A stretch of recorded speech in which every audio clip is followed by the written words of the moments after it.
മഹത്വമുണ്ടാക്കട്ടെ. Kaithakuzhi saint Thomas Marthoma യുവജന സഖ്യത്തിന്റെ നോമ്പ് ധ്യാനത്തിലേക്ക് ഏവർക്കും സ്വാഗതം. അല്പസമയത്തെ ചിന്തയ്ക്കായി ലൂക്കോസ് എഴുതിയ സുവിശേഷം 23-ാം അധ്യായം 28-ാം വാക്യം. യെരുശലേം പുത്രിമാരെ, എന്നെ ചൊല്ലിക്കരയേണ്ട, നിങ്ങളെയും നിങ്ങളുടെ മക്കളെയും ചൊല്ലിക്കരവേൻ. മക്കൾ അനുഗ്രഹത്തോടെ വളരുവാൻ നാം ചെയ്യേണ്ട ചില കാര്യങ്ങൾ സത്യവേദ പുസ്തകം നമ്മെ രേഖപ്പെടുത്തുന്നു.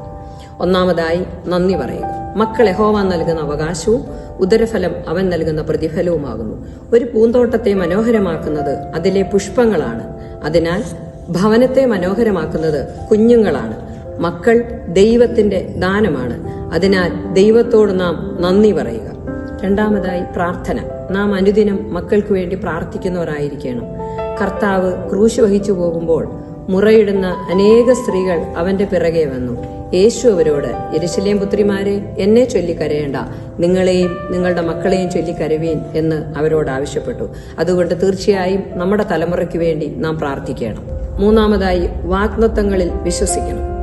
ദൈവം മക്കളെക്കുറിച്ച് ഒരുപാട് വാഗ്ദത്തങ്ങൾ നമുക്ക് നൽകിയിട്ടുണ്ട്.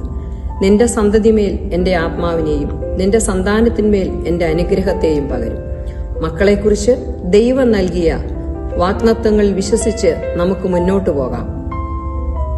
മക്കൾ ദൈവത്തിന്റെ ദാനമാണ്. കുഞ്ഞുങ്ങളോടുള്ള ഉത്തരവാദിത്വം നിറവേറ്റി ദൈവത്തിൽ നിന്നും കൃപകളെ പ്രാപിക്കാം.